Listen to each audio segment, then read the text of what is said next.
took off. People ducked into doorways, and people didn't stop to be so sick that I couldn't breathe at all. I find it really hard to talk.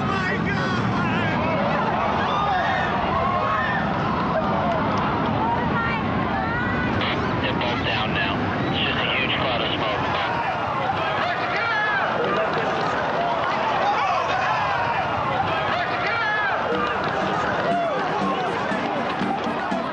As the dust finally settled across our American landscape in the aftermath of 9/11, I felt compelled to take a long, hard look at the world around me.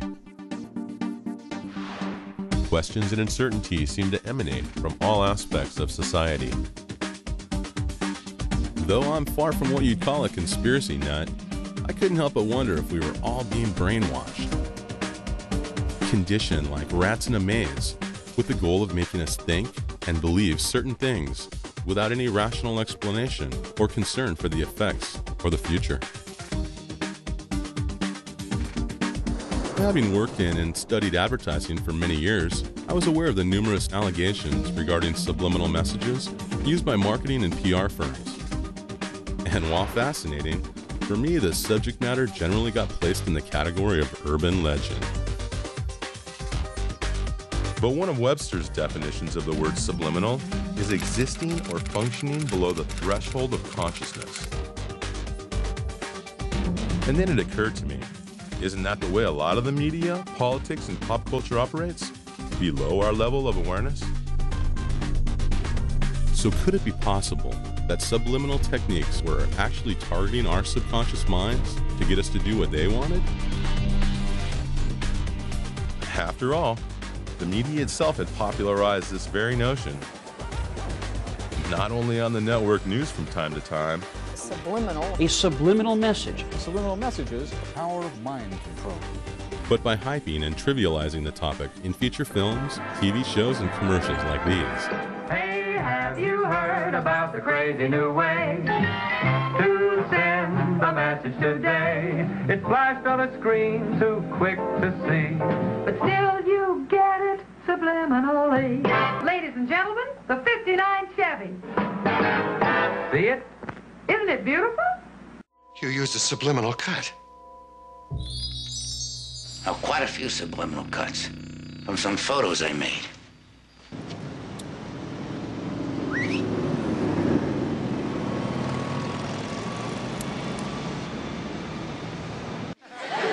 Okay, class, today we are going to talk about subliminal advertising. What's that? Scully, are you familiar with subliminal messages? You mean like sex and ice cubes of liquor ads? Why would anyone want this shit job? Because it affords them other interesting opportunities. Like splicing single frames of pornography into family films? Yvonne et Miage. They keep saying that. Let me play this backwards. Join the Navy. They're recruiting people with subliminal messages. Oh, what do you expect? Those bastards turned a whole generation of Americans into smokers with their damn subliminal advertising. Subliminal. It's a subliminal message Broadway to trigger. I've been seeing this code pop up all over the last few weeks. It's Alliance, and it's high military.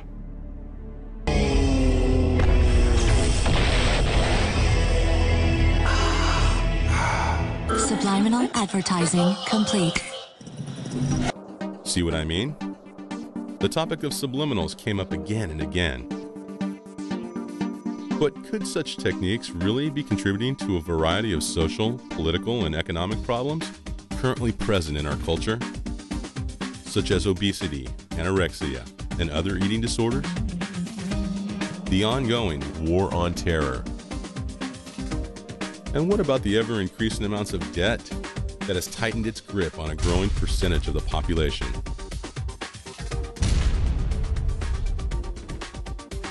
The middle class is rapidly disintegrating, and the division of wealth is becoming wider and wider.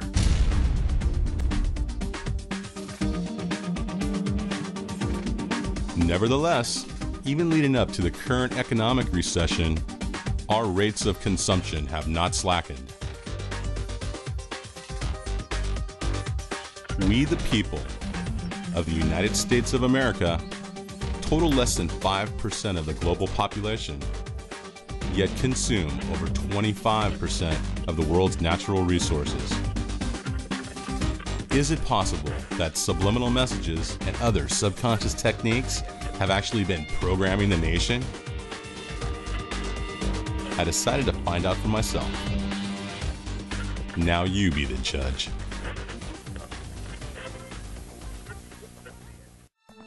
To get things rolling, I had to know more about the inner workings of the subconscious mind itself.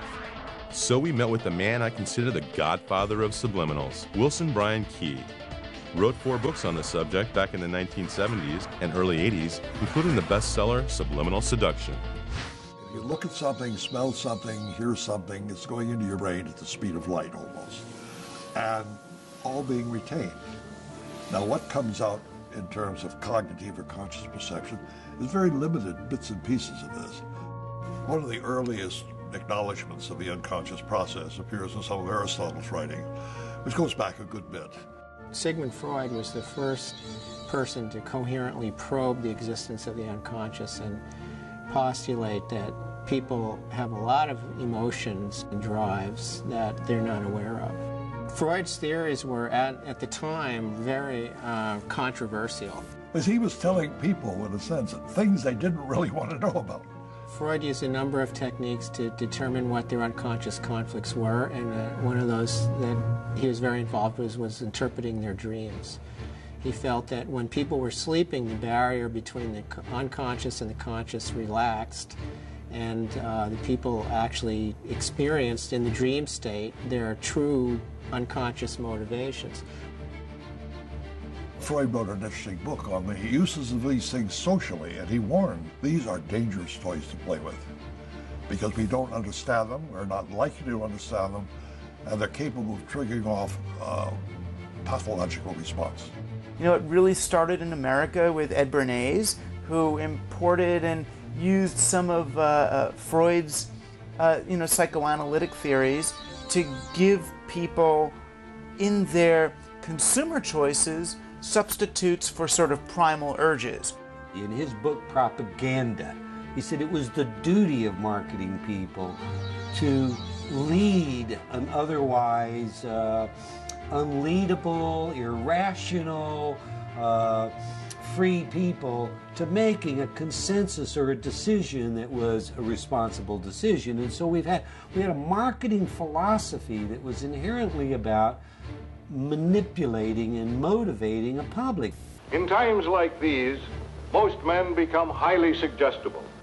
They listen eagerly for any voice which sounds authoritative. They listen eagerly for anyone who can tell them what is wrong and what to do to right it. And the best way to sell is to find an access to the subconscious. So you're not just presenting a product or a picture or a celebrity in film. You're making that accessible to the unconscious processes of millions of people.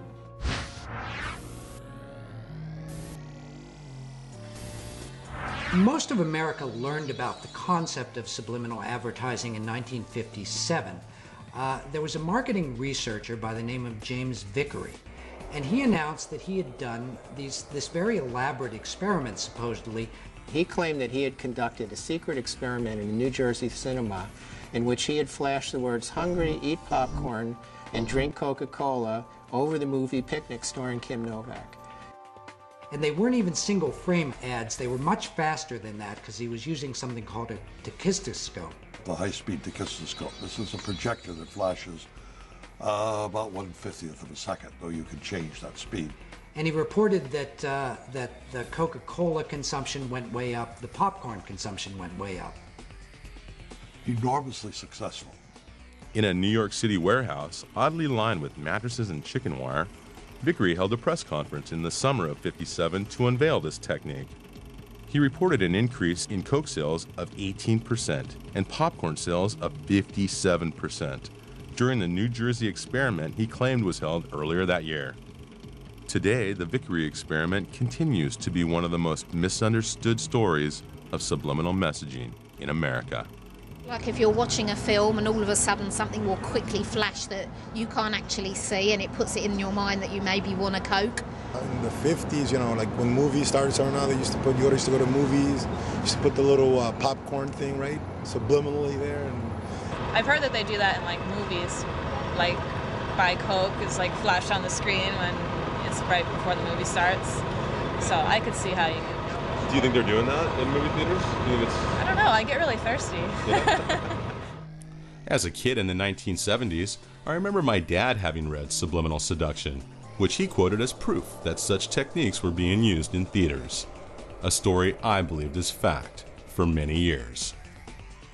A lot of companies were interested. A number of TV stations agreed to run subliminal ads. Many competitors came into the field with other products, and television and radio stations openly admitted that they were experimenting with it. Radio stations were going to run whispered ads where they'd whisper things like buy Oklahoma oil or drink 7-Up very softly beneath the records that the disc jockeys were playing. And it caused an outrage.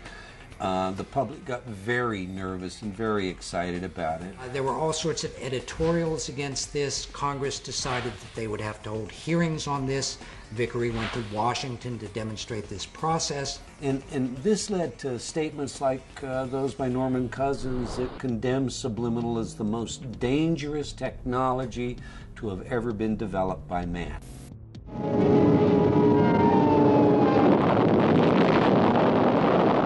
Networks rather quickly decided that it was in their interest to prevent Congress from acting, so they formed this National Association of Broadcasters, and they all agreed that they would not allow subliminal advertising.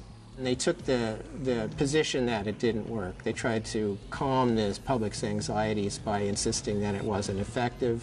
Vickery dropped out of the consulting business and kind of retired. And as he later admitted, this was all basically a scam. The experiment that he said he'd done, he hadn't really done. Unfortunately, The Godfather never bothered to mention this fact in his 1973 bestseller, but rather has continued to perpetuate this belief to date. They increased the consumption of Coca-Cola and popcorn enormously.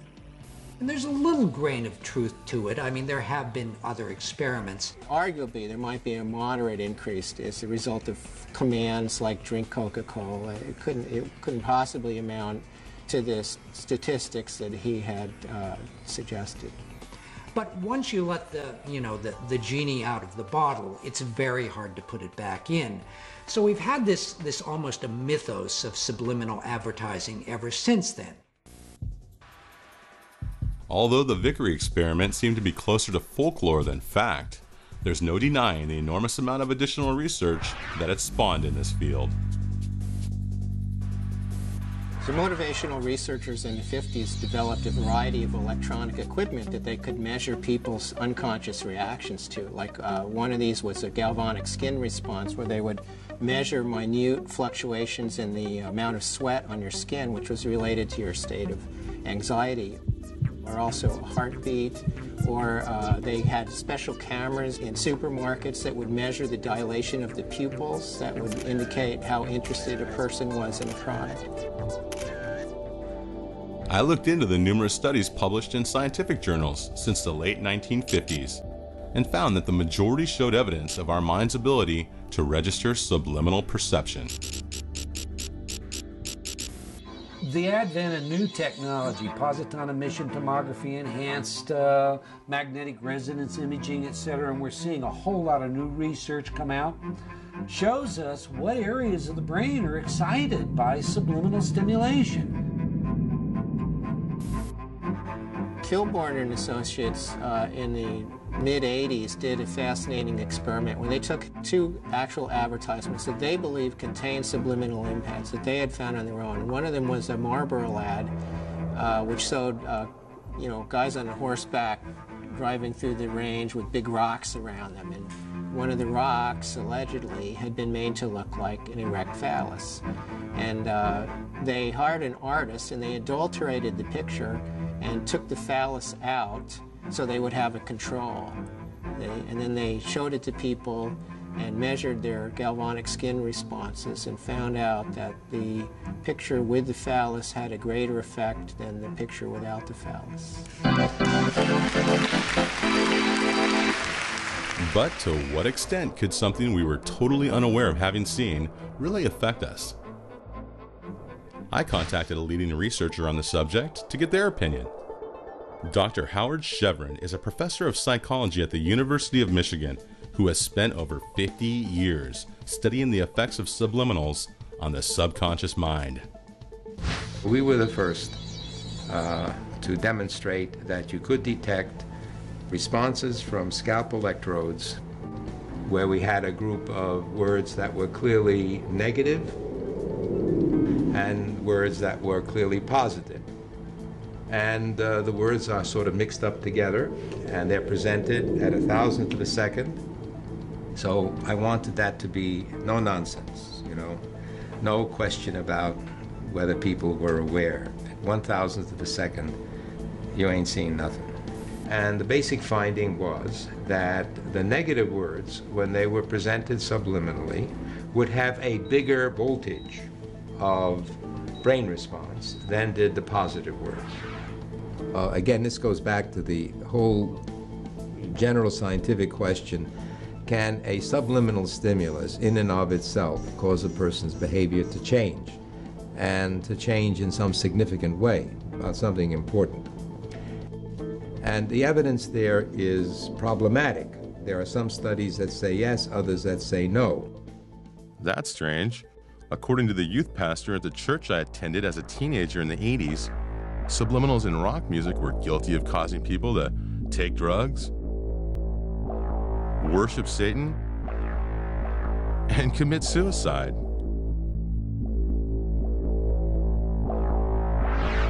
And it all allegedly started with the Beatles. So I headed for the Big Apple to speak with senior editor David Frick, who's been at Rolling Stone magazine for over 25 years. For one thing, they were the biggest group in the world. They had carte blanche at the EMI studios at Abbey Road, and therefore they could pretty much do whatever they wanted. They were also unbelievably curious.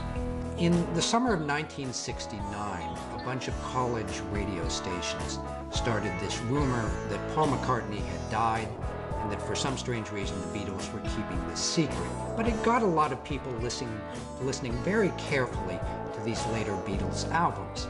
And that's where John Lennon had done all this experimentation. They had an opportunity to do things with music that even their peers frankly couldn't do because they didn't have the time and the money and the cachet. And the Beatles also were experimenting with drugs. At the heart of this was really a thing they found at the end of Strawberry Fields.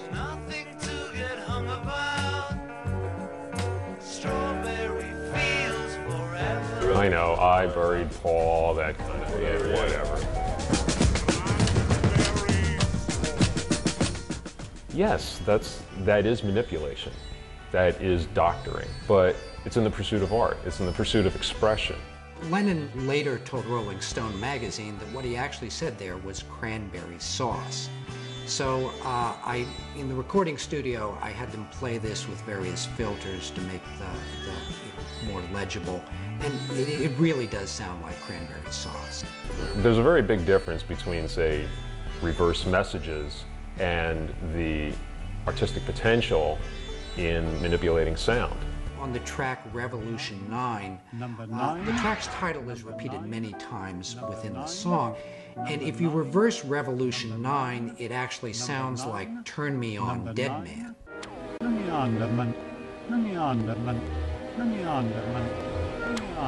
In order to write a lyric that will say one thing forwards and something else backwards, what kind of writer do you have to be?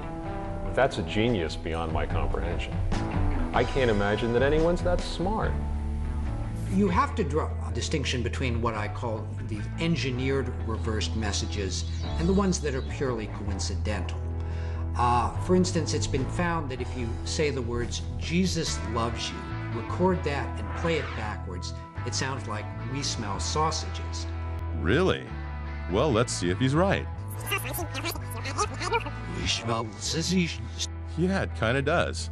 What it proves is that our minds have this great pattern-finding ability, and we can really make sense even where there's nonsense there.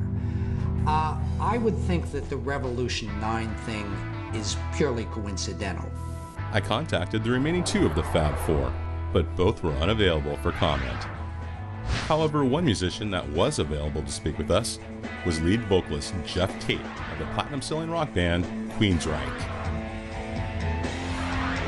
As a familiar fan of their music, I figured he'd have something to say on this topic.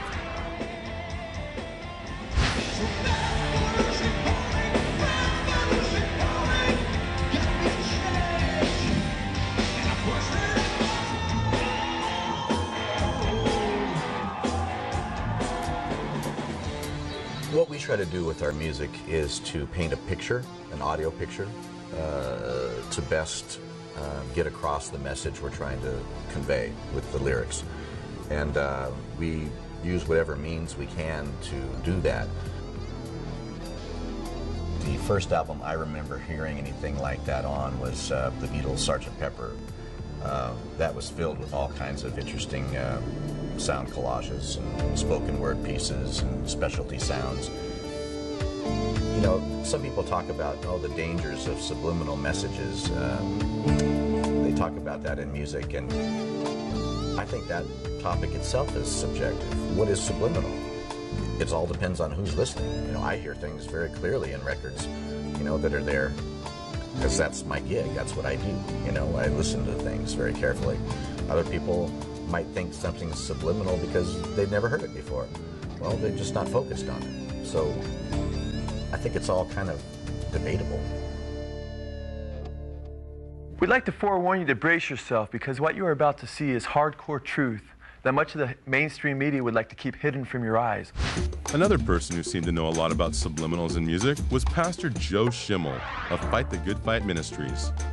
He's produced a Christian rockumentary about the messages in popular music called They Sold Their Souls for Rock and Roll. People would be blown away if they realized the subversion that takes place in popular media and that the agendas that lie in back of much of that subversion. One group that he addresses as having contributed to this trend in music was Led Zeppelin, the biggest selling rock band in history. Here we see Robert Plant while singing Stairway to Heaven telling his fans that sometimes words have two meanings as he signs with his hands that they are both forward and backwards. 'Cause sometimes words have two meanings.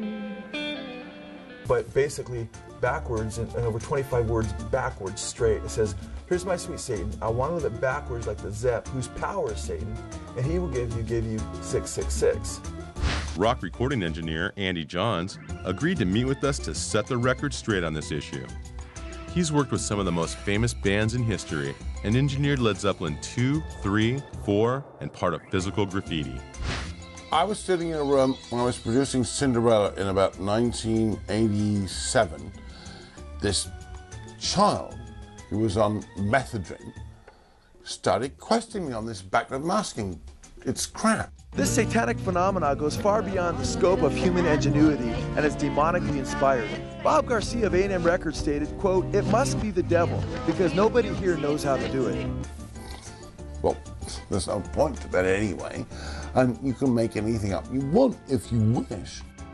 So I believe personally, deep down, they know what's going on, and they were seducing their fans into, hey, the whole power trip. Backwards masking is rubbish. It never happened. We never did it. That's just a fact. I was there.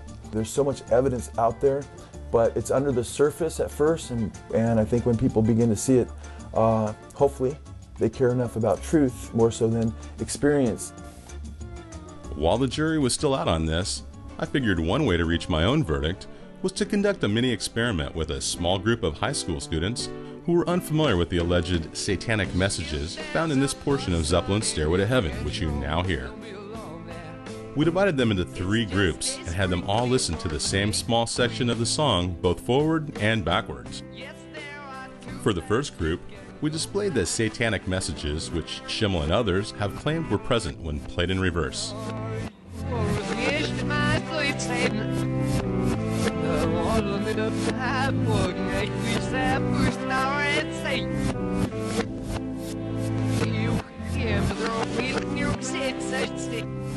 All subjects in this group agreed that they had heard the backmasked messages we presented them.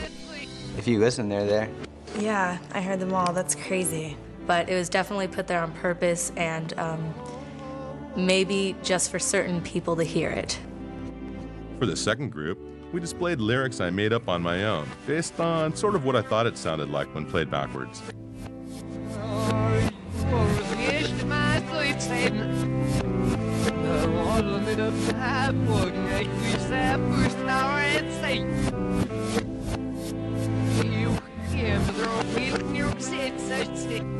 All subjects in this group also agreed that they had heard the messages we gave them. I could definitely hear the words in there. How did someone even find that out? Almost like a conspiracy theory, in my opinion, that's like, oh, there's hidden messages in this. For the third group, we played the section backwards, but provided no lyrics at all, asking the students to simply tell us their own interpretation of what they heard. No one in this group was able to decipher a single word on their own. The only thing I really heard was music. It kind of sounded like it was in a different language. It was kind of scary. I mean, it sounded like it was saying something, but in a different language. So, as Plant seems to indicate in this video, apparently people will hear what they're primed and told to hear. If the band or even the dark forces of evil hid such reverse messages in their music, it appears unlikely that anyone can find them without being told what to look for. You know, if you want to hear Satan talking to you while Stairway to Heaven plays backwards, then that's exactly what you'll hear. You'll find a way to hear it.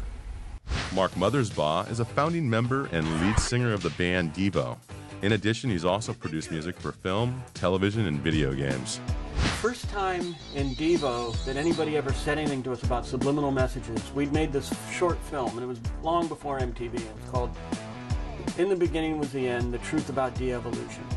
And somebody came up to us after we showed the film, was this woman, and she was really mad. She goes, I know what you're doing. I know what you're up to. And we're like, what? What'd you say? And she goes, I know what you're doing. I saw it. I saw on the screen, I saw the word submit and the word obey. And we're like, wow, where'd those go?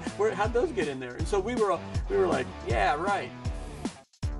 And after that, you know, we were thinking, oh, we got to put subliminal messages in our stuff now. To me, backward masking, you know, and the Beatles and Paula's Dead or any of that kind of stuff, to me, that was just all the fun stuff. That if you were a fan, you looked for that kind of stuff and you wanted to find it. The idea of it being dark or malevolent, you know, I think is just kind of paranoid thought on the part of people that already don't like the music. I never really saw anything of harm coming from backward masking. Emergency services. There's been a double shooting. Okay, whereabouts was the shooting? Right in my backyard. Is anybody hurt? It looks like there's two bodies. I didn't want to go over and look. In what observers call a first-of-its-kind trial, attorneys today told a Nevada court that two troubled young men who shot themselves in 1985 were influenced by subliminal messages in a rock and roll album. The members of the British rock group Judas Priest listened in a Nevada courtroom today as one of their recordings was described as a killer. They heard you have to die to be a hero.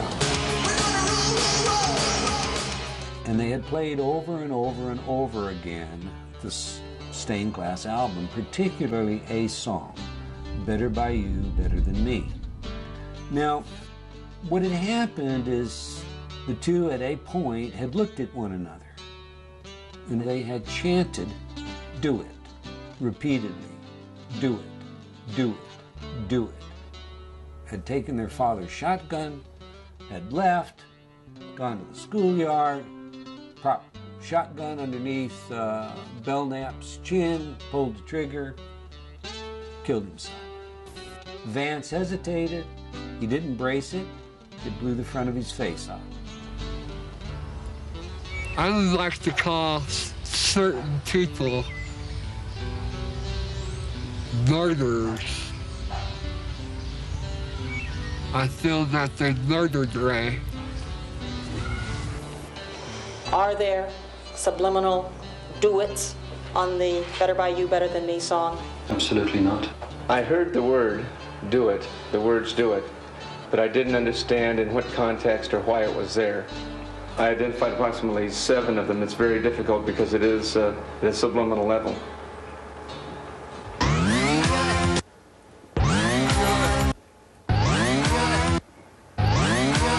The group, Judas Priest, admitted that they had used subliminal messages on other recordings, just not this one.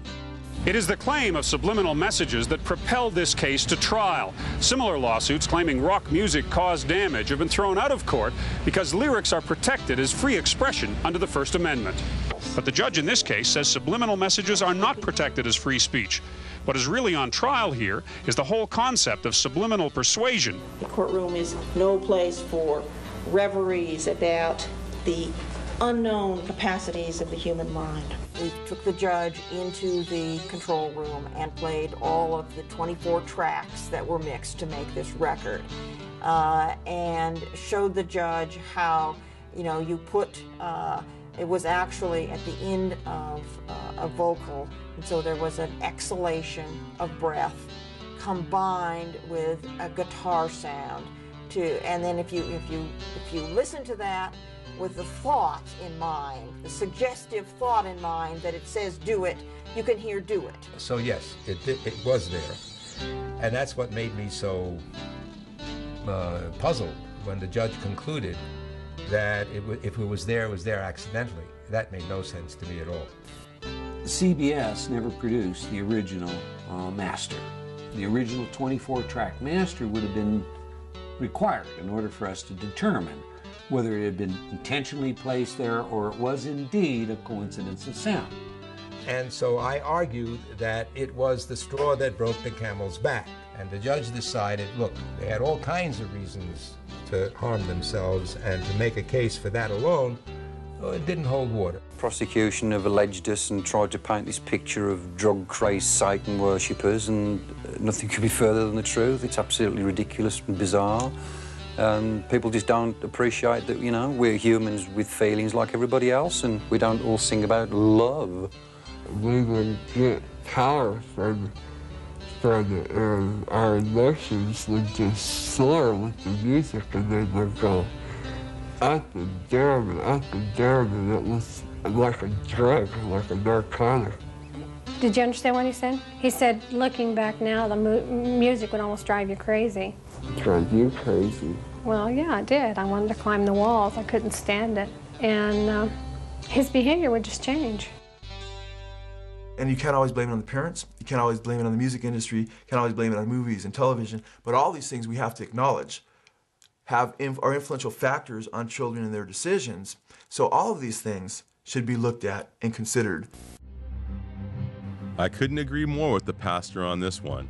And as a filmmaker, I had to explore further how the movie and TV industry might be affecting us subconsciously.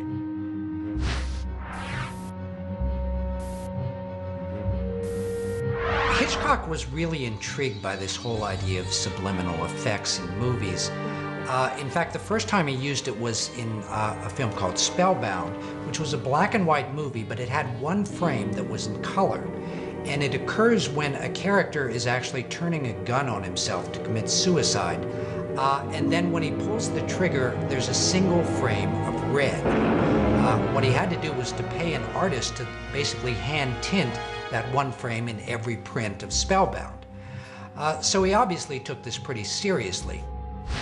Hilton A. Green was assistant director to Alfred Hitchcock from 1956 until he retired, and contributed to such classics as Alfred Hitchcock Presents and Psycho. Oh, I saw him in the editing room where he would cut right down to the frame, just frame by frame where he'd want his cuts. So he took a great deal of time with the editor in what he wanted. When he came to do Psycho, he did something even more elaborate. Towards the end of the film, there's a very slow dissolve to a shot of the police pulling Janet Leigh's car out of the swamp. Well, during that dissolve, Hitchcock superimposes this kind of skull-like face on Tony Perkins' face. So it creates a rather ghoulish effect. And obviously Hitchcock thought that this increased the emotional punch of this particular part of the movie. It's been asserted that Hitchcock may have also added flash frames of words, such as blood, knife, and murder, into the original theatrical version of Psycho to heighten suspense and fear.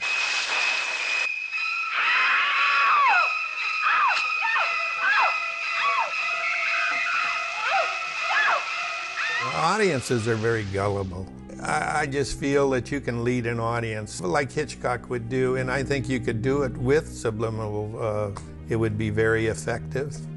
If murder and knife and that sort of thing was intentionally put in, it was done, I wasn't around, it was done when he worked with the writer.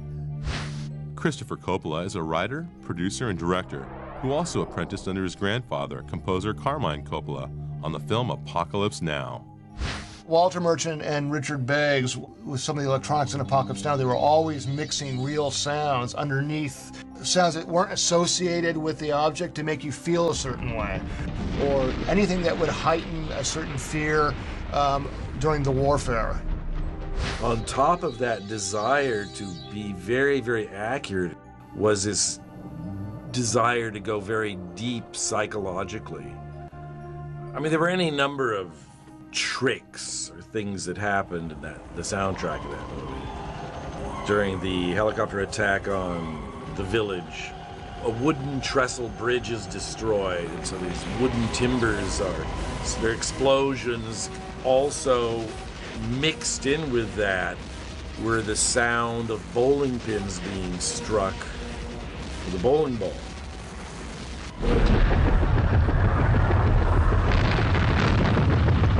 Things like that were used extensively, and in a lot of other movies as well.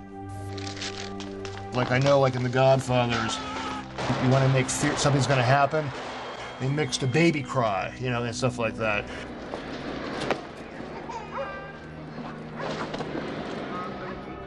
The baby crying is very, very important to pay attention to, because otherwise there's no future. That's why babies' cries are so irritating. You can't ignore it. Satan? I do renounce him. To me, that's creative, and that's tapping into this part of the brain. If you want something out in front of people, you don't hit them over the head with it, but you have it there so the audience maybe doesn't realize that, but it's imprinted in their mind that it's, when did I see that? Friedkin was another director who was rather intrigued by this idea, and in his film The Exorcist, he actually uses subliminal shots in at least two very key parts of the film. One of them is in a dream sequence, and the other is during the actual exorcism. To tramp underfoot serpents and scorpions, to confront this cruel demon. What you see are very brief two-frame shots of this kind of cadaverous face. And so like my brothers and I would always freeze frame on that one frame, and it's terrifying. You don't even want to look at it. So it does something to you, you know? So the question is, why are you doing that? In my mind, Exorcist was a groundbreaking film. It had never been done before. So he was really experimenting with the concept of being totally afraid and fear. Director David Fincher has applied similar techniques in some of his more recent films, including Seven, where he implants a very brief two-frame shot in the thrilling conclusion to add a dramatic punch when the hero, played by Brad Pitt, learns that his wife has been murdered.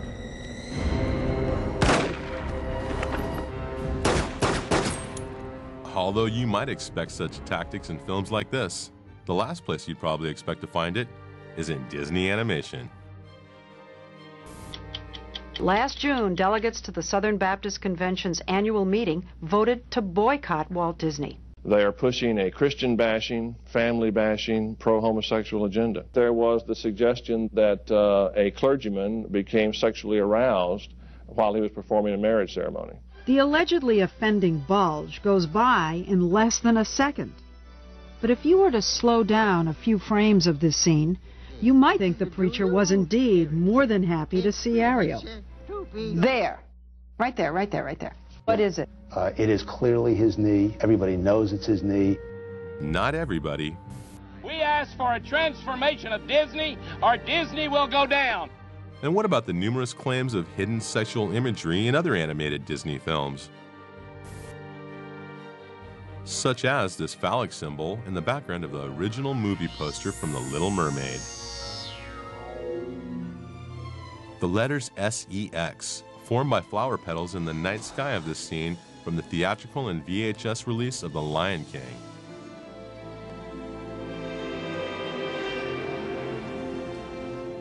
And whatever that is, in a window of this scene from the original 1977 version of The Rescuers.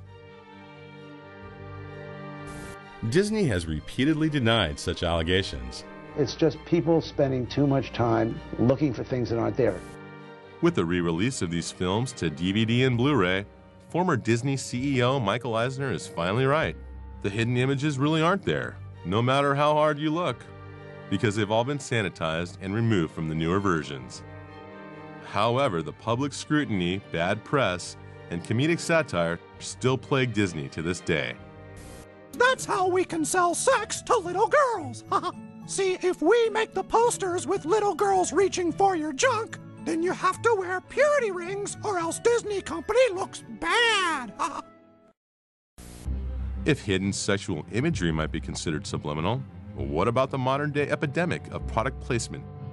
We thank you so much for this bountiful harvest of Domino's, KFC, and the always delicious Taco Bell. You can see that the movie star is holding a Pepsi right there, but you're not thinking of it as a commercial, you're thinking of it as a movie. Converse All-Stars, vintage 2004. Don't turn your face up like that. I know you want some. All you gotta do is ask. Even product placement is normally a subliminal thing because you really don't think, hey, that guy's drinking a Coke, but you do see it and it does register in your brain.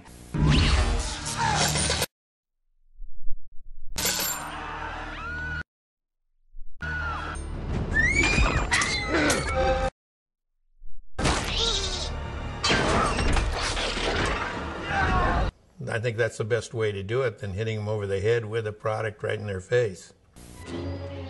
But how successful is the use of product placement in film? Immediately following the release of E.T., Reese's Pieces candy sales rose an estimated 80%. So in some sense, I think you could say even product placements are probably the most successful form of subliminal advertising. I want the perfect food. If movies and TV shows could elicit emotions and sell products through these tactics, what kind of techniques could advertisers be using to get us to consume even more? Imagine all those burgers in your stomach right now.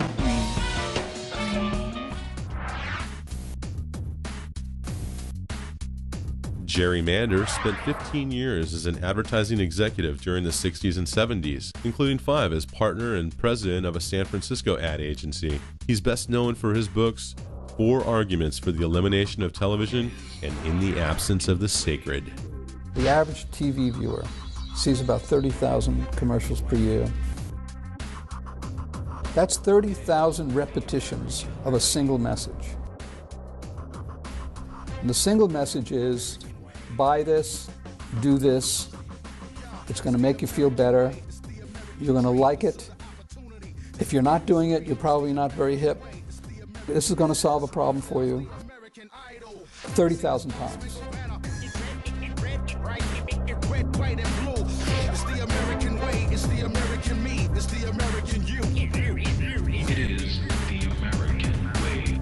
Systemically, advertising works better on people who are lonely and afraid. It's a kind of a form of reverse therapy. You know, you go to a therapist because he wants to resolve your unconscious conflicts and make you feel better about yourself. But media has exactly the opposite orientation. You need to create tension in the viewer, conscious tension and anxiety, so that they look to a product for relief. You afford not to be in good hands.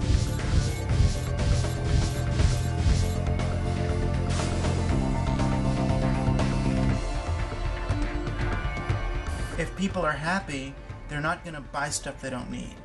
There's been memos that have been circulated, you know, where insider advertising executives have said, it's our job to make women feel bad about themselves. We really believe that this is the way a woman should look. This version of some guy's marketing plan that he set up. They all look at that pretty ad, you know, I like the boobs I'm looking at while I'm up. They don't realize that they're being engineered. We can look at things like anorexia and bulimia, and say, as far as I'm concerned, you can look at that and say this is a media-driven event. Our families are being destroyed. I mean, we've never in the history of humanity been under an assault because we've never had mass media like we do today. With my previous experience as an advertising account sales executive, I felt a personal connection to these issues and wanted to know more. So who better to help me translate this language of mass media than MIT professor of linguistics, Noam Chomsky.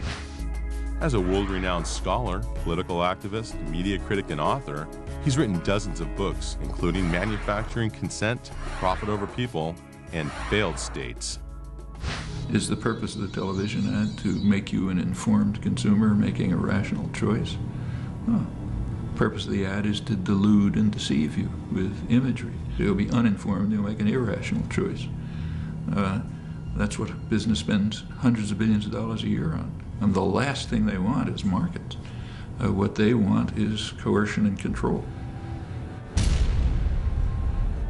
You know, when Goebbels developed a powerful propaganda system in Nazi Germany, they were explicitly borrowing, very explicit, from U.S. commercial propaganda, commercial advertising, to copy these techniques.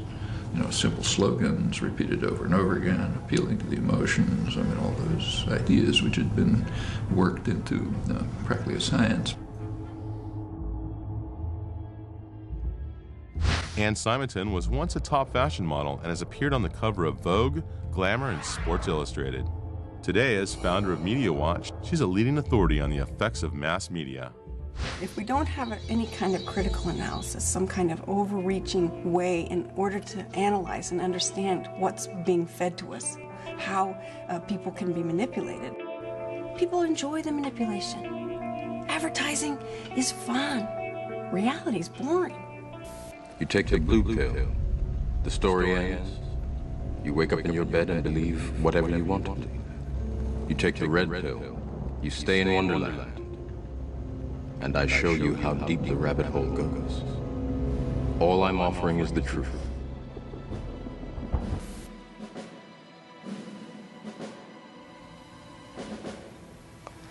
Let's see,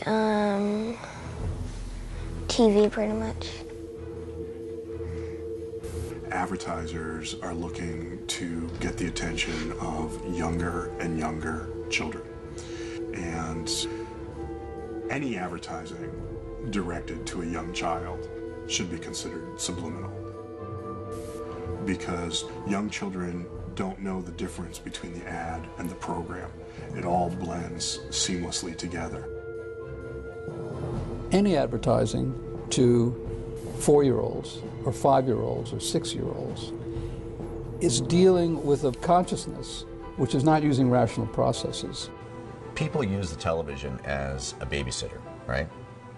They plop their kid down in front of a TV, and there's no guidance, there's no instruction, there's no parent sitting there watching TV with the kid.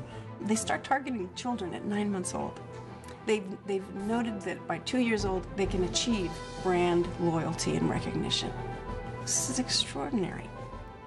When you see something on TV that you want, what do? Ask my mom for it. And what if she says no?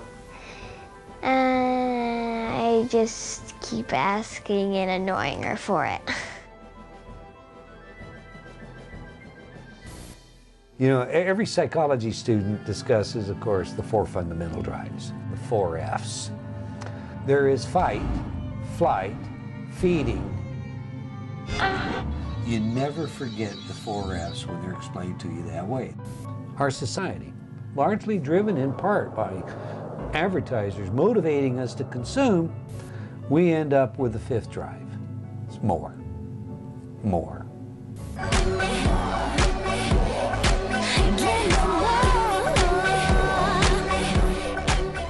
We systematically desensitize their threshold of arousal by increasing the amount of stimuli that we deliver that is sexual or violent or gross in nature. And so the more begins with, I want more stimulation. And then it continues through everything else, whether it's more food, more alcohol and drugs, more cars, more money, more power, more women, more.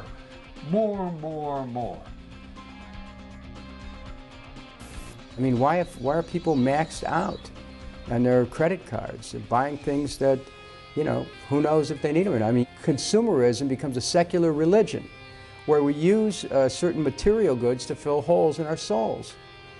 Any one of us can be trapped by this. I mean, I would ask anyone to look around their house at how many things that any of us have bought over the course of the last 10 years we don't use.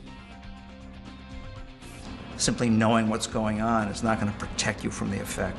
You can know perfectly well that they put this gorgeous model in an ad to get you all excited about Coors beer.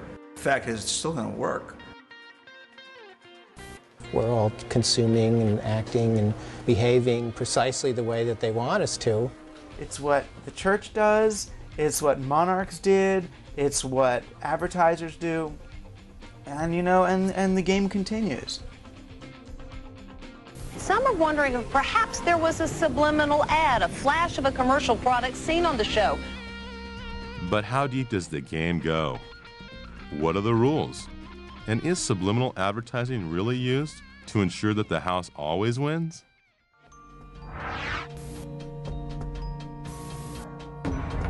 To help answer some of these questions, I first wondered what the average American believed about the existence of subliminal advertising. In the research that was conducted by the Roper organization, they found that 57% of Americans believe that subliminal advertising happens.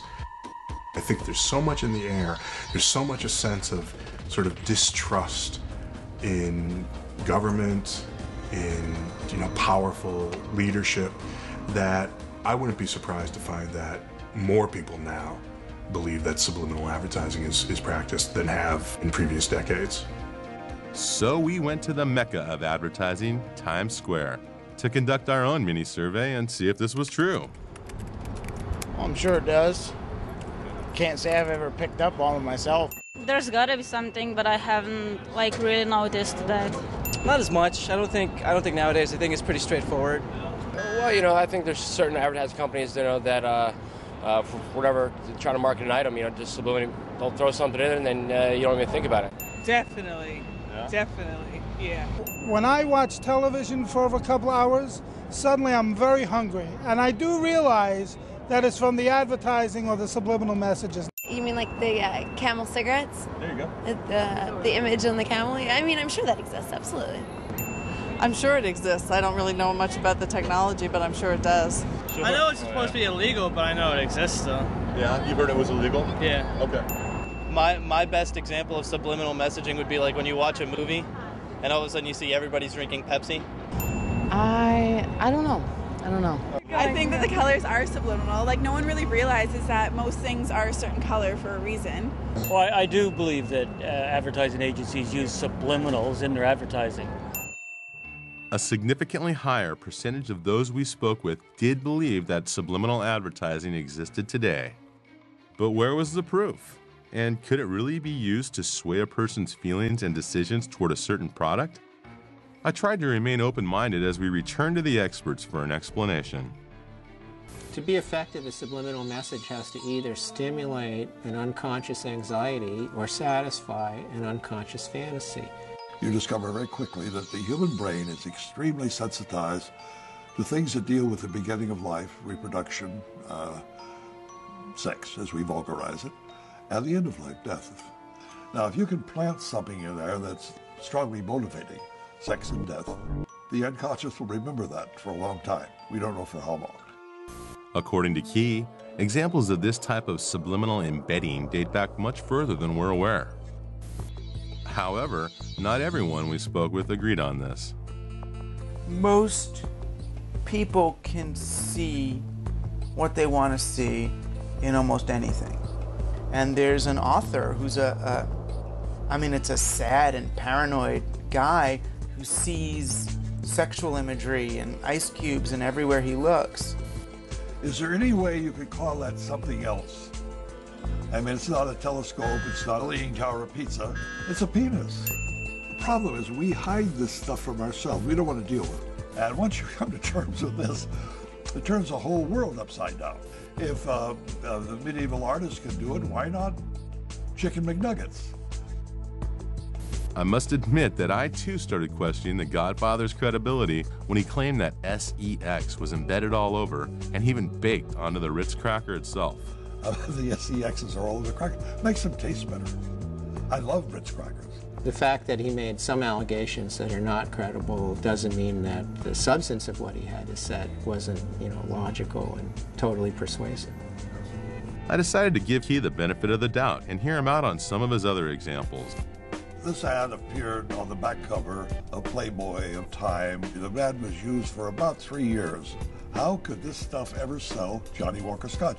They didn't put any scotch in the glass. The glass is empty. Now, if you look at the ice cube that's on the table, the right side of that ice cube, you see an interesting looking face, or a grotesque, almost surrealistic mask. Isn't that an interesting figure to put in an ad? It's a monster with encircling arms and a skull-like face. It's a death symbol. There are a dozen of them in these 6 ice cubes. Author August Bullock has expanded on Key's early theories in his recent publication, The Secret Sales Pitch, an overview of subliminal advertising. The predominant trend in modern subliminal advertising seems to be sexual assault or sexual violence. And this is an example of that. If you look at her facial expression, it could be that she's finding it extremely unpleasant. And the person on the left seems to be violently ripping her necklace from her throat. Well, it reinforces the idea that women are victims and that it's sexy for a woman to be a victim. And that's very powerful and very important to maintain status quo in our culture. And that's how you can convince men also that she deserves to be violated. She wants to be hurt. She's, look at her. This Benson and Hedges ad first appeared on the back cover of Time magazine and also in We magazine. On a conscious level, the ad is promising sexual excitement, but at an unconscious level, it's stimulating sexual anxiety. And the reason is that the lady's backbone has been carefully airbrushed to resemble an erect male phallus.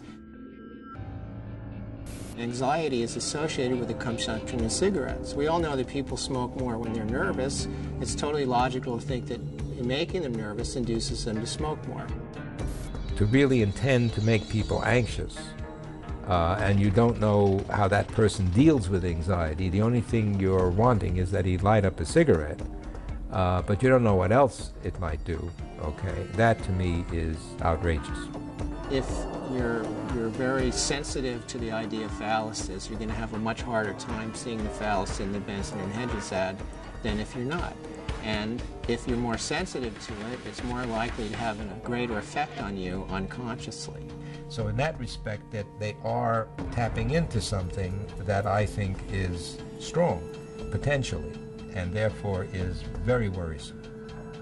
It isn't that the cues, the stimulants, are invisible to the naked eye. It's just that we don't recognize them for what they are. So the most notorious example of this would be the Newport cigarette ads, which simply show happy couples frolicking in the green. But you realize after you look closely that these are really sort of sadomasochistic dramas, that either the man or the woman is in fatal control of the situation. So that would strike me as a good example of a subliminal pitch. It's all right there on the surface. We just don't know that the surface is, in fact, exactly what it is. For me, the bottom line, as I was saying before, you don't mess with the unconscious, because you don't know. You don't know what the effects might be. Still, not everyone was so convinced. After spending 5 or 10 years looking for any truth at all in it, I don't see any use of subliminals as they were defined in the 70s.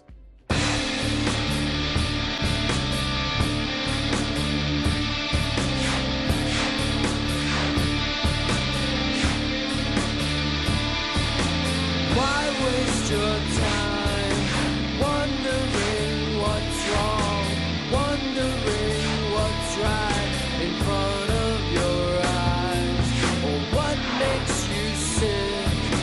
Don't waste your time wondering what makes me tick. Invisible truth, invisible lies, invisible man behind the curtain. Why waste your time questioning shit? You know it, but you can't be certain.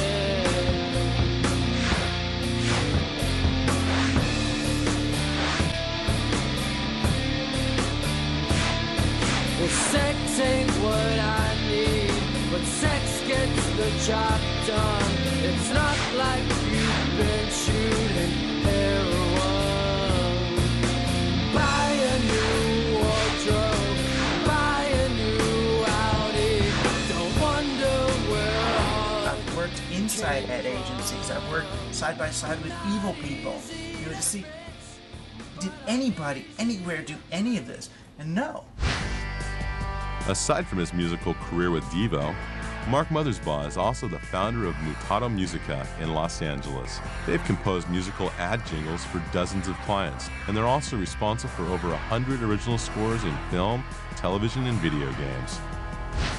I remember the first commercial I ever did was a Hawaiian Punch commercial. And I remember putting the message, sugar is bad for you. Just, set it in low volume in the background. And everybody in the room's tapping their pencils, and they're all, they're just all these execs and the creative people, and they're all going, yeah, that's Hawaiian Punch, yeah. And they're just like singing the song, and they're just like, and we're looking at each other and we're like, nobody heard it yet. And it was like, sugar is bad for you. Went down on the commercial, and it went out nationally. And we found a whole list of things that we were able to easily put in a commercial and never once got stopped. They must work, because we said something. I remember doing a Levi commercial and saying something like, this is the uniform of the WAD. And I don't know, they're all wearing blue jeans now, so it must have worked. It must have helped Levi's out, I guess. I'm sure that if I can put, subliminal messages in a commercial, that advertising agencies must have a much easier time of it and probably can do it in much bigger ways. So I personally contacted some of Madison Avenue's finest to see what they had to say about such claims. Good afternoon, Amalgamated. This is Carmen. And we were wondering if someone from Amalgamated would be interested in meeting with us. Good afternoon, that must be a BBL. Can you tell me who you're transferring me to? Good afternoon, JW. Send a minute voicemail. After over 100 calls and emails to dozens of agencies, not one single person currently employed in the ad industry was willing to step forward and speak with us. Advertisers just can't admit it. I mean, of course they can't admit it. They're not going to say they embed, phalluses and cigarette ads. I used to work in advertising for many years as a research director, and all I ever got in response to my questions were obscenities. Contrary to what many people think, subliminal advertising is not really illegal. Not illegal? Did anyone have authority over regulating such methods? I started by contacting the FCC, who referred me to a 1974 report in which the commission stated that the use of subliminal techniques are inconsistent with the obligations of a licensee, and that such broadcasts clearly are intended to be deceptive. However, policy statements like this are not the same as enforceable rules.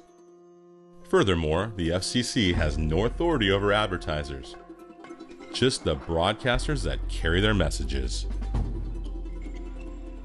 Due to the large whirlwind created by Key's series of bestsellers on the subject in the 70s, and rapid advances in both technology and psychology, a congressional hearing took place in 1984 to look into the issue. For over 30 years, Dr. Eldon Taylor has researched and written about the effects of subliminal stimuli on the subconscious mind, most recently in his book, Mind Programming. What happened in 1984 is really the culmination of a long story. You know, Orwell's book 1984, some have said, predisposed Congress to investigate Orwellian techniques. And of course, subliminal is often thought of as an Orwellian technique. There had been complaints, and Congress investigates complaints from their constituents.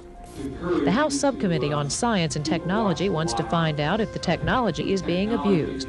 Kansas Democrat Dan Glickman is chairman. I myself think that subliminal communication clearly has a twilight zone implication to it. I think it's incumbent upon us in Congress to at least explore the issue to see how widespread it is.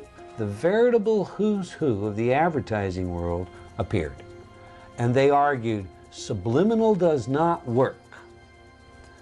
We don't use it, and we don't use it because it doesn't work. University of Michigan's Dr. Howard Chevron called for a moratorium on the technique until further study is completed. Although this may sound like science fiction, we may be on the threshold of invading the individual's perhaps last stronghold of personal privacy, his own inner thoughts. My estimation is that they certainly got sufficient evidence that something along those lines was happening. The conclusion in their report was that it was unlikely to be having the effects that were claimed. The law in Congress did not pass. The laws didn't pass anywhere in any state because of what I believe was a deliberate disinformation campaign designed to make the public feel comfortable. We don't use it, and if we did, it wouldn't work. In front of you is a manual. This manual was sent to me and is a training manual of one of the largest advertising agencies on the planet. And this training manual, in a very sophisticated way, lays out several ad campaigns that have actually run.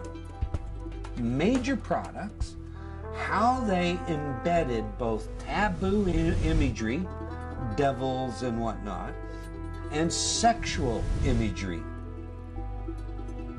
So, not used, I know that is just flagrantly false. There was a memo, which I have a copy of at home, from the National Association of Advertising Agencies that went out to every advertising agency in the country advising them what to do if I come to town. They said, keep the hell away from this guy. A crazy person writes a book about a fraudulent joke experiment and ends up creating such a stir that an organization is created, the American Association of Advertising Agencies, to dispel the myth. So I contacted the 4A, which is basically just a members-only club of ad agencies that include the most proficient and successful persuaders in the world. I was referred to Vice President of Public Affairs, Kip Chang, and requested an interview to find out about their current stance on subliminal advertising. Unfortunately, after numerous email requests, he refused to meet with me. So, during one of our trips to New York City, we dropped by the Chrysler Building to see if I might be able to persuade him. I'm here to see Kip Chang. From what company? 4A. Surprisingly, Mr. Chang gave me and my cameraman all passes to come up to the 4A lobby. Finally, it looked like we were going to speak with someone from the ad industry. But when we got there... You can't shoot in this building. The fact that you won't meet with me. You guys out. I will talk to you. Okay. After kicking my crew out, he took me into his office and lectured me for about 10 minutes on why it was wrong to do such a documentary. He also explained that he could help me if he wanted, but that he wasn't going to. To this day, I still don't understand why Mr. Chang let us up there in the first place. I also couldn't help but wonder if there was something he was trying to hide. You're talking about people from cradle to grave being exposed to subliminal messages. It must be that some people, some borderline personalities are pushed over the edge and led to commit horrible crimes because of the influence of advertising. There is loose in their test people like me today whose dangerous impulses are being fueled day in and day out, by violence in the media in its various forms, particularly sexualized violence.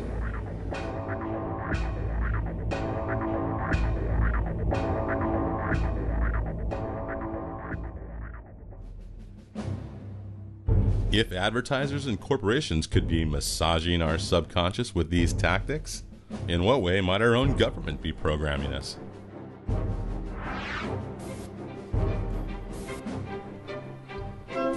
In the 2000 presidential campaign, George Bush ran an attack ad against his opponent, Al Gore. The Bush prescription plan, seniors choose. And at the end of the ad, it said, bureaucrats decide. And for a brief second, for about a 30th of a second, the letters RATS got very large.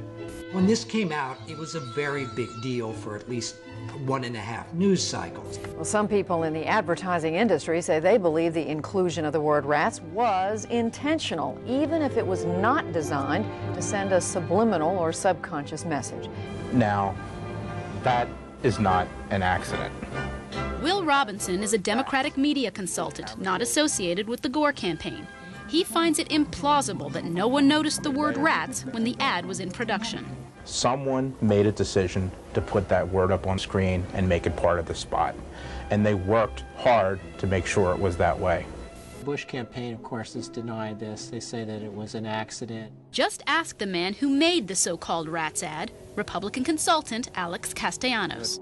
Let me see if I can say this more clearly for you. I didn't know it was there. It's a ridiculous thing. There is no secret rat strategy to win an election that I'm aware of. You had both Gore and Lieberman decrying this use of subliminal advertising. I find it a very disappointing development. I've never seen anything quite like it. George Bush was forced to do his best to disassociate himself from this entire thing, which he actually did very effectively. You know, the idea of putting subliminal messages in the ads, I don't think we need to be subliminal about the differences between our views. Subliminal messages. You talk about subliminal. So if the guy can't pronounce it, he couldn't have been behind it, I guess. The ad has run 4,400 times in 16 states, including big battlegrounds like Florida, Michigan, Ohio, and Pennsylvania. Did she say Florida? Remember what happened in that state during the 2000 election? The recount that's occurring in Florida is an automatic recount based on state law. It was not requested by the Gore campaign. Until these guys on the Supreme Court halted the Florida recount. And tonight, for the sake of our unity as a people which led to this, our democracy, I offer my concession. And ultimately to this. I, George Walker Bush, do solemnly swear. But could such techniques really affect an election?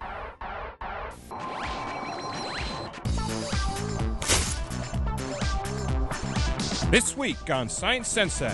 Remember subliminal advertising? Now, cognitive scientists at Hebrew University in Jerusalem have shown that some thoughts and behaviors can be affected subconsciously and subliminally by commonly used symbols. They asked Israeli volunteers to complete a computer-based survey about their opinions on core issues in the Israeli-Palestinian conflict. But for half of the volunteers, subliminal images of the Israeli flag were flashed throughout the question and answer session. The flashes were 16 milliseconds, faster than we can do here. You might expect that exposure to such a strong nationalistic image would polarize people to one political extreme or the other. But in this case, the subliminal image of the flag pulled people from both ends of the political spectrum toward the middle compared to the control group. And phone calls to these people after the elections confirmed that most of them followed through when they actually voted. This research is important because it shows that subliminal messages can affect your attitude and behavior. For Science Central News, I'm your Science Sensei. I'm Science Sensei, and I approve this message. After taking office in 2001, the Bush administration and numerous government offices and large corporations spent exorbitant amounts and hit record levels in their production of video news releases to push their agendas. I wondered if this kind of media manipulation might fall under an expanded definition of subliminal. A video news release, or a VNR, is created by a public relations agency, usually, in order to communicate a specific message on the behalf of a client, whether it's a politician or a corporation or a government office. Amy Goodman is host of Democracy Now!, a global, grassroots, independent daily news hour, broadcast on over 500 public radio and television stations in America and around the world. The use of video news releases has to be challenged at every level in this country, VNRs as they're known. The government puts them out, corporations put them out. They'll have a fake reporter who's actually a public relations professional. And this story goes out to newsrooms around the country. So there are people watching a program that they think is news, but the actual news reports aren't news reports at all, but are paid advertisements that look like news reports. This is someone pushing a product, but it's presented as a fair and balanced report, which it, of course, isn't. While I don't know if I would call that subliminal, I do think that it fits into this entire environment of so much of our media operating on a below the radar, below the threshold of consciousness. There are hundreds of channels. Can they all be doing this? What matters, though, is not the channels. It's who owns those channels. And that issue of media consolidation is critical. The rise in the use of video news releases has a great deal to do with the conglomeration of the mass media. Because as more and more TV stations around the country come to be owned by the fewer and fewer players, there's more and more cost cutting that goes on in the newsrooms of these stations. You know, when you look at a media environment where only 5 or 6 companies control the vast majority of the world's media, and they work in collaboration with each other, and they share members of boards of directors and things of that nature, like in the same way that I say we have to broaden our concept of subliminal, I think we also have to broaden our concept of what a conspiracy is.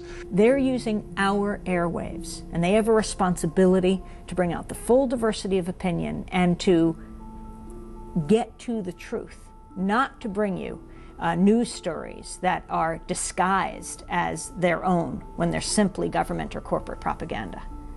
I think that we're censored heavily without us even realizing it. I mean, just omitting a story from a newspaper is censorship. That happens every day.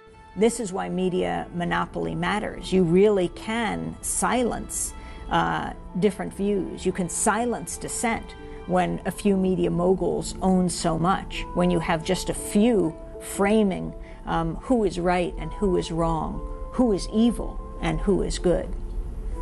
The Bush-Cheney administration has used VNRs to push their prescription drug plan, and they've used it particularly heavily in trying to spread the word about the weapons of mass destruction inside Iraq. That is no longer a mainstream media. That's an extreme media beating the drums for war.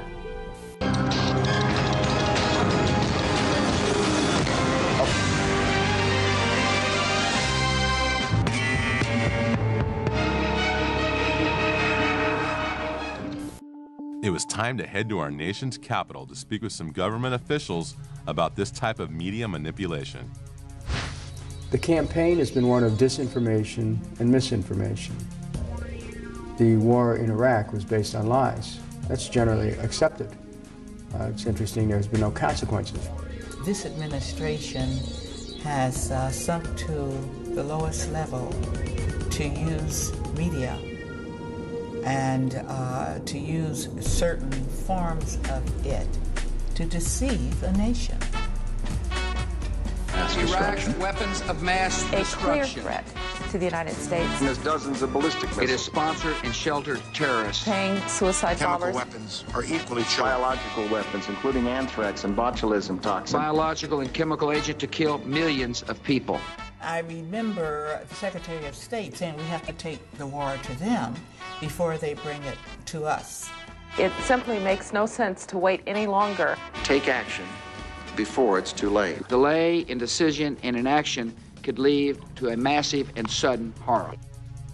But there should be criminal implications for this kind of behavior. I think it's both subliminal and definitely very obvious. I mean, you have in the lead up to protests the alert levels going up, people being afraid. What does fear do to a people? Number one, it blocks their thinking. And if you continue to drum away that we're in danger of being attacked all the time, then people do not broaden their thoughts. It's our responsibility as journalists to let the public know who is paid by what corporation, or if they're representing the government. Otherwise, it's unforgivable. The media is our lens on the world, and it is absolutely critical we trust that media. Because ultimately, when people are terrorized, when people are targeted, when people are marginalized, that does not make any of us safer. Peace, not war, is our natural condition. Those who would bid us to war must be challenged.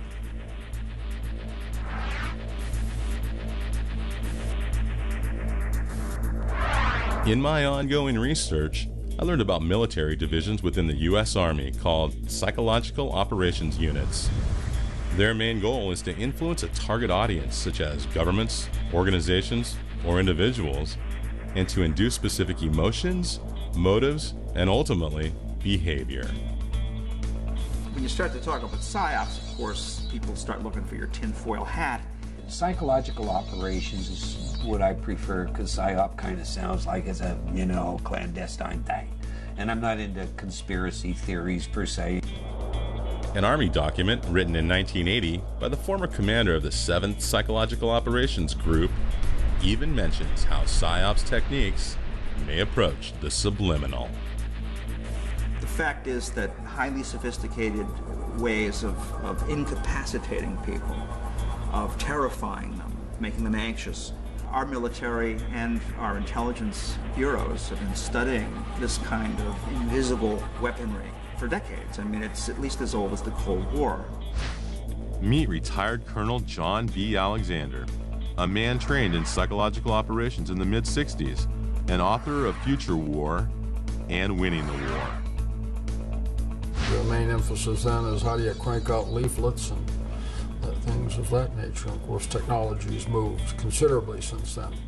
The focus today has shifted dramatically to, I think, a more generic term of perception management. How do you project the image of the Army in this day and age? The U.S. government and military has poured hundreds of millions of dollars into propagandizing the Iraqi people, in paying newspapers, reporters, editors to plant stories in Iraqi media. Now, what does this do? When you talk about the U.S. military forces moving forward and there being victory, and Iraqis on the ground seeing that what they're seeing in their newspapers and on television doesn't reflect the reality, it undermines any kind of growth of democracy, because then they have no confidence, no trust of their media. Call me crazy, but I started to wonder if similar PSYOPs techniques were being used here at home against us. In this country, we have a law, the Smith-Mundt Act, against propagandizing our own population. It goes back to the Nazis in World War II, and we saw the dangers of that. It's all justified by saying, no, it's giving information to other countries. But Donald Rumsfeld has made it pretty clear that the success will be when it blows back. So you plant a story there, and it gets quoted back here. The war is really being waged at home, the war on truth. In today's day and age, as we know, information is global and instantaneous, so the ability to keep information out of American hands extremely difficult. My research also revealed the existence of classified and highly advanced military equipment that could potentially alter moods and modify behavior on a subconscious level. Another expert in this field is Dr. Nick Begich, Executive Director of the Lay Institute on Technology. He's written several books on the subject, including Controlling the Human Mind and Angels Don't Play This Harp. You know, the Gulf War was interesting, the first Gulf War in the early 90s when the whole war was taking place. We were asked often, are there new systems being used here? Because the way in which one of the largest armies in the world, essentially gave up. I mean, it was like children in an elementary school on their first fire drill, running out of the bunkers and surrendering. And from my perspective, it looked like one of these technologies for influencing behavior had been applied, and it was the Scottish media after the war that reported on Project Solo. But now we have very sophisticated systems like Commando Solo, C-130, that's basically an airborne television radio station that circles the area, broadcasting the message directly in that you want to have the enemy receive. But one of the other things they do is they piggyback signals on other carriers. In other words, the broadcasts already going on in the area. In other words, the Muslim music and prayers that all of these troops were listening to every day, they would piggyback a signal on that would create anxiety and fear as an emotional state. I asked the colonel if there was any truth to these claims of new technologies applied during Desert Storm.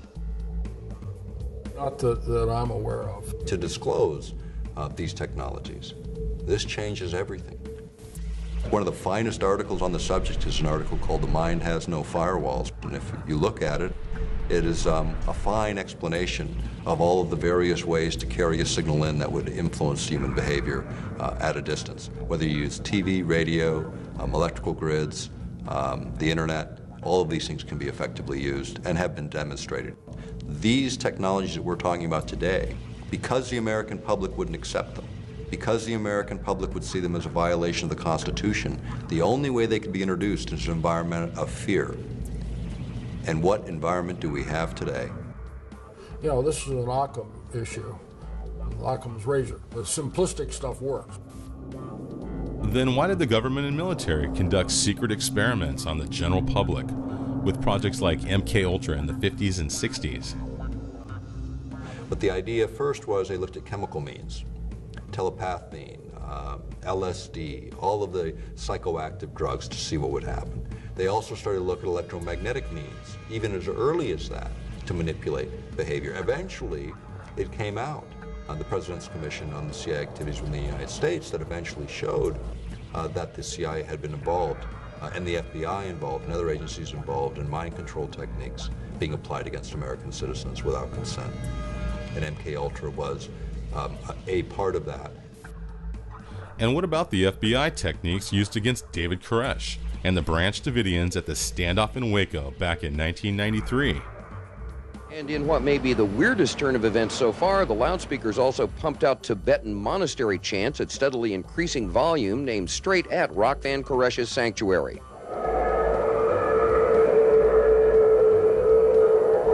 They were warned that this could heighten matters, and they decided to take the risk, and those loudspeakers that were on vehicles were actually also delivering other information.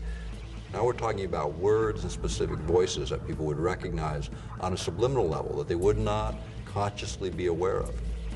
They tried a number of things. We know that they tried the sounds of killing rabbits and things of that nature that are supposed to be, you know, intuitively abhorrent. Noise that would affect you on a fear level, to create fear and anxiety. Really though, you know, when you think about it, is that really the right thing you wanted to do in that environment? Or did you want to bring people to calmness, to thinking more clearly, to being more analytical? You know, what they did is they agitated the situation. They created an explosive situation. The results are now clear.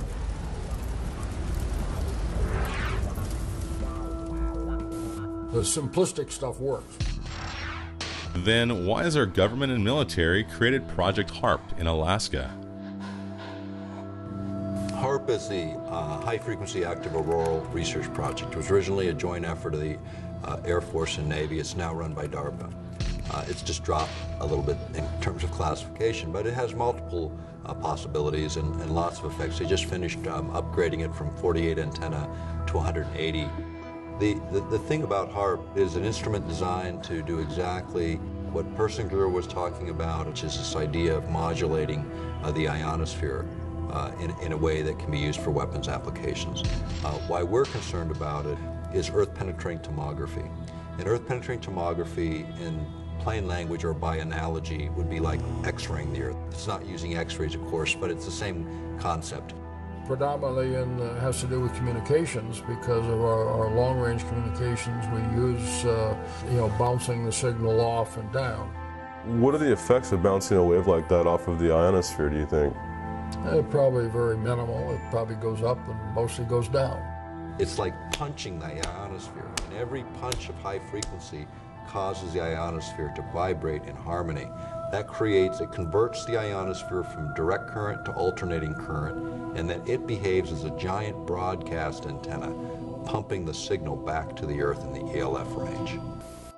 According to the PSYOPS Mind War document mentioned earlier, the effects of ELF, or extremely low frequency waves, on the human body has been connected to both physiological disorders and emotional distortion. Infrasound vibration up to 20 Hertz can subliminally influence brain activity, inclining an audience toward everything from alertness to passivity, and could be used in conjunction with media broadcast as well. In the case of ELF, where you have these very low pulsed signals, you get what's called a frequency following response, an FFR in the literature, or brain entrainment is often referred to it in that way. And this is where the brain actually locks onto these external signals, even these very, very subtle signals. It locks on and begins to mirror. And so the brain patterns fall into those patterns, which is a change in emotional state. In the conspiracy arena, they talk about a whole host of effects, up to and including turning people into zombies or whole societies into zombies and all that. Again, the evidence against that is we haven't got any societies of zombies. Our Bob Tube is doing a pretty good job on that, by the way. Look at them. You know, when you talk about conspiratorialists, let's talk about the military and what their job is. Their job is to think of every horrible situation that could ever occur and then develop a plan around it. That's conspiracy theorist at the ultimate level, with billions and trillions of dollars to spend to figure it out.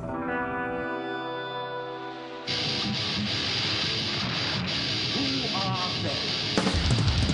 Hypnotized, bullshit, Satan commit suicide, memorized. The government could control our minds, persuasions.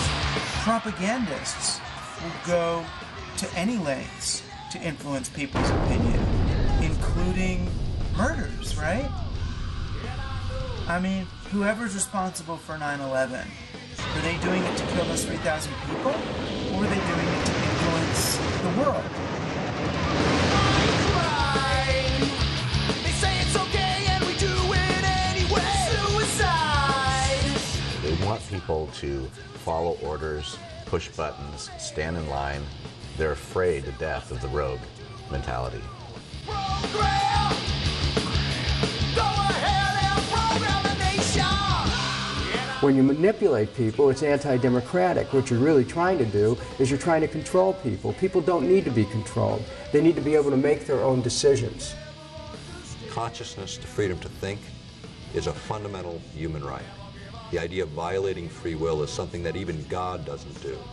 And yet man thinks they can do this. At this defining moment, change has come to America. But has it really? Or is this more of the usual political propaganda from our most eloquent new leader? If the facts are clear that we're currently engaged in a mind war, how long will we remain plugged into their weapon of choice? Killing our boredom while we sit back, passively entertained, and do nothing.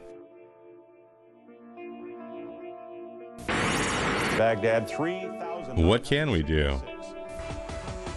Lives have glamour. I am the queen of opulence. This is mass madness, you maniacs! In God's name, you people are the real thing. We are the illusion. So turn off your television sets. Turn them off now. Turn them off right now. Turn them off and leave them off. Turn them off right in the middle of the sentence. But in today's society where media saturation permeates far beyond the television, is that really enough? If enough of us were to rise above our subconscious to a greater level of awareness and collectively united by tuning out and turning off, Can you imagine the mass movement that would take place? Remember the last time something like that happened? I have a dream today. Ask not what America will do for you, but what together we can do for the freedom of man. You've got to put your bodies upon the gears and upon the wheels, upon the levers, upon all the apparatus, and you've got to make it stop. And you've got to indicate to the people who run it, to the people who own it, that unless you're free, the machine will be prevented from working at all. If we can get a critical mass of people thinking a direction, it will influence and change the rest of the world.